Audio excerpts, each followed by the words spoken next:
Petit rhum sur le jailbreak depuis le temps. Moi, c'est un sujet qui me tient à cœur parce que ça fait très longtemps que je jailbreak mes téléphones. J'ai toujours eu des iPhones. Bon, j'en ai pas eu 300, mais j'ai toujours eu des iPhones. Et je crois que tous les iPhones que j'ai eu, ils ont tous été jailbreakés au moins une fois.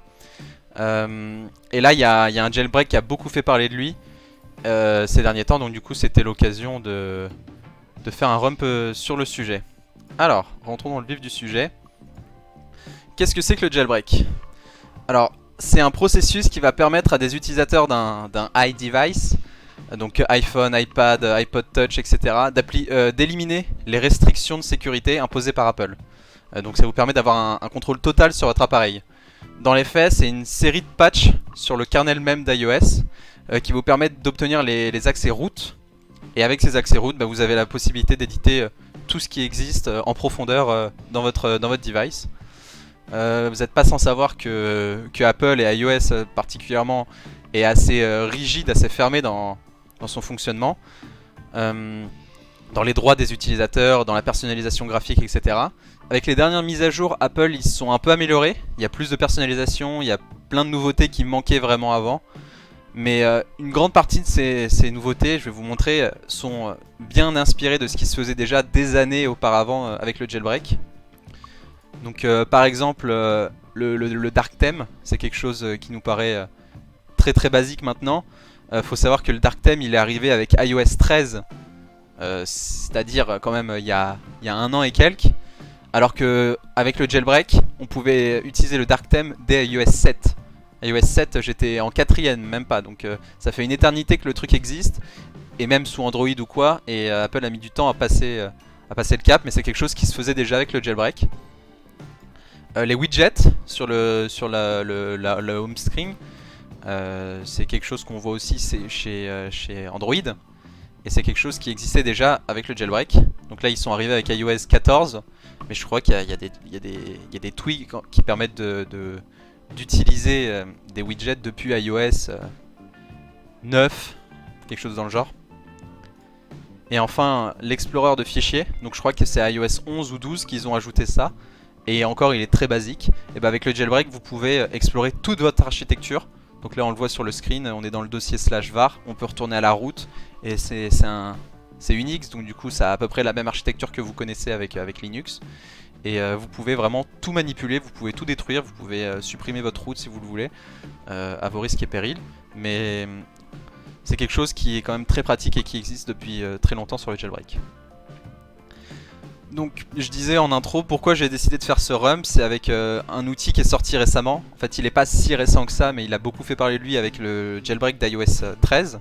Du coup c'est Uncover, donc, qui se décrit comme the most advanced jailbreak tool, donc qui fait de iOS 11 à iOS 13.5 au moment où j'ai créé ce rump. Il est possible qu'il supporte quelques versions de plus, mais il me semble pas qu'il supporte iOS 14.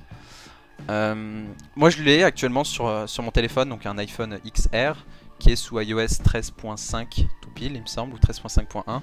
Et pour en avoir testé beaucoup, je trouve que c'est le jailbreak qui rend le mieux, en tout cas qui est le plus stable. Et franchement il est très très simple d'installation. Je vais vous présenter un peu les différents types de jailbreak qui existent.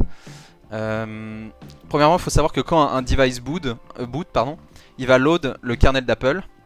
Donc quand un device est jailbreaké, il va load un kernel qui est patché au démarrage. Mais il y a différents types de patchs qui s'appliquent. Donc à l'époque où j'étais sous iOS 7 avec un iPhone, il y avait les untethered jailbreak. Donc ça utilisait un exploit qui était tellement puissant, on va dire, que ça pouvait s'auto-patcher à chaque démarrage de votre téléphone. Donc ça veut dire que si vous redémarriez votre téléphone, vous étiez toujours en état jailbreaké. Au fil des années, Apple a fait plein de patchs, donc du coup c'est clairement plus possible maintenant. Mais la majorité des jailbreaks maintenant qui sortent sont dits semi-untethered. Donc comment ça se passe? Vous allez, imaginons vous redémarrez votre téléphone, vous ne serez pas jailbreaké. Et vous allez utiliser une app qui va patcher le kernel pendant que votre téléphone est allumé. Et au prochain reboot, vous allez reboot du coup sur un kernel patché, donc du coup là vous serez jailbreaké. C'est très pratique, notamment si vous installez un tweak qui casse tout et que vous voulez annuler votre jailbreak, vérifier ou quoi que ce soit, vous avez un problème, vous pouvez choisir oui ou non d'être jailbreaké. Bon, si vous êtes tout le temps jailbreaké, ça peut être un peu chiant, ça vous empêche d'éteindre régulièrement votre téléphone, mais bon, en soi, votre téléphone survit très bien sans être éteint régulièrement. Et donc, Uncover, c'est un jailbreak de ce type-là, semi-untethered. Et voilà, comme je disais tout à l'heure, Uncover, ça a vu sa popularité exploser avec iOS 12 et iOS 13. Mais il reste d'autres types de jailbreak. Je vais moins m'étendre là-dessus. Mais donc du coup, s'il y a un untethered, ça veut dire qu'il y a un tethered jailbreak. Il y a aussi des semi-tethered. Et après, il y a différents termes qui rentrent en compte durant tout le processus de jailbreak, comme l'unlock, l'activation, etc. Donc c'est des termes que vous pouvez lire si vous lisez un peu de doc à ce sujet. Mais voilà, le plus important c'est untethered et semi-untethered parce que c'est la base des différents types de jailbreak. Donc une fois que vous avez installé votre jailbreak, enfin que votre appareil est jailbreaké, vous avez le Graal qui apparaît, c'est-à-dire Cydia. Cydia, qu'est-ce que c'est? C'est vraiment votre gestionnaire de package pour le jailbreak. Ça vous permet d'installer des tweaks, et ces tweaks ils vont pouvoir modifier tout le fonctionnement de votre téléphone. Vous voyez ça un peu comme un gestionnaire de package qui installe différents logiciels. D'ailleurs le nom de Cydia, ça vient de la Cydia pomonella. Et en gros c'est l'insecte qui pond ses larves à l'intérieur des fruits et notamment les pommes. Donc c'est plein de sens et c'est assez stylé comme nom. Et en fait comment ça fonctionne Cydia? En fait c'est une GUI à apt. Donc le même apt que quand vous êtes sur Ubuntu ou Debian, qui vous permet d'installer des package managers. C'est une simple GUI adaptée à iOS évidemment. Et donc du coup tous les tweaks que vous allez télécharger, c'est des points .deb. Donc là par exemple sur le screen que vous voyez, ces différents tweaks, ils représentent tous des points .dev ou alors des librairies pour faire fonctionner, etc. Et comme avec apt, vous pouvez ajouter des sources. Et donc en général les développeurs ils créent leur propre repo apt sur lequel ils vont push leurs tweaks, ou alors ils vont push leurs tweaks sur des gros repos entretenus par la communauté, comme par exemple Big Boss ou ModMy je sais plus quoi. Donc voilà, c'est comme ça que ça fonctionne.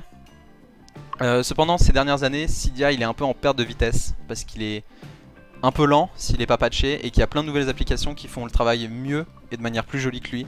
Donc moi je l'utilise parce qu'il est installé par défaut, mais c'est vrai qu'il y a des alternatives maintenant qui sont très viables. À quoi ça ressemble quand vous installez un tweak? Donc là par exemple on est sur... vous avez la preview du tweak, une description, comment ça fonctionne, et vous pouvez choisir de l'installer, de le réinstaller, de le supprimer. Ça va possiblement vous installer des dépendances, donc vraiment comme sous Linux. Et quand vous faites OK je veux l'installer, vous voyez la liste des actions qui se déroulent. Et une fois que c'est installé, il vous propose de restart le Springboard. Le Springboard en gros c'est votre écran, votre home screen. Donc quand il fait ça, il va rafraîchir. C'est pas un redémarrage, c'est pas un lock, c'est juste il rafraîchit en fait l'interface graphique de votre iPhone en gros. Bon, assez parlé de Cydia, maintenant je vais vous présenter quelque chose que les férus de sécu ont peut-être déjà entendu parler. C'est Checkra1n. Donc Checkra1n, qu'est-ce que c'est? C'est une version de jailbreak qui exploite les vulnérabilités des puces des iPhones, donc les processeurs des iPhones. Donc de la puce A5 à A11, donc ça veut dire de l'iPhone 4S à l'iPhone 10. Ça fait quand même une plage d'appareils qui est vraiment énorme. Et en gros c'est le premier jailbreak à utiliser une faille dans un boot ROM depuis une décennie. Donc c'est vraiment un jailbreak qui est impatchable par Apple parce que c'est au niveau hardware et que tous les iPhones déjà vendus avec ce problème, ils sont sujets à la faille. Donc en gros le boot ROM qui a permis la faille, aussi appelé Secure ROM par Apple, parce qu'ils font toujours les choses différemment, c'est le premier code qui va être exécuté quand vous démarrez votre device. Donc il est read-only, et réussir à trouver un exploit à ce niveau là, c'est vraiment une vraie prouesse. Et donc le jailbreak Checkra1n utilise l'exploit qui s'appelle Checkmate, et qui fonctionne, alors c'est un petit peu technique, mais il utilise un heap overflow sur la stack USB DFU. Donc je vous linkerai un article et j'ai toutes les sources qui expliquent tout en détail comment ça fonctionne. C'est vraiment assez dingue. Mais voilà, ce qu'il faut retenir c'est que c'est un jailbreak impatchable et qui touche peu importe la version d'iOS. C'est-à-dire qu'à chaque fois la version du jailbreak devra être un peu adaptée. Mais c'est indépendant de ce qu'ils font, c'est quelque chose purement hardware. Donc c'est pour ça qu'il est très pratique et assez impressionnant. Voilà comment il fonctionne. C'est à partir du moment où ici c'est pété, tout le reste il peut être potentiellement corrompu. Et au moment où j'ai écrit le rump, c'était la WWDC de Apple, où ils ont présenté iOS 14 en bêta.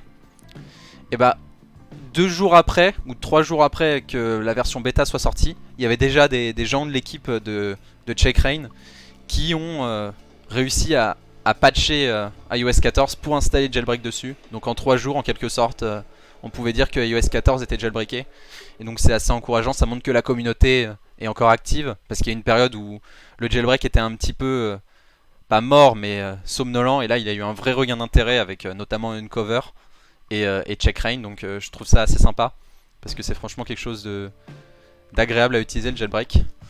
Donc voilà, dites-moi si vous avez des questions. Si vous voulez, normalement je peux vous partager mon écran pour montrer à quoi ça ressemble, si vous avez envie de voir comment fonctionne un iPhone jailbreaké. Voilà, n'hésitez pas à demander.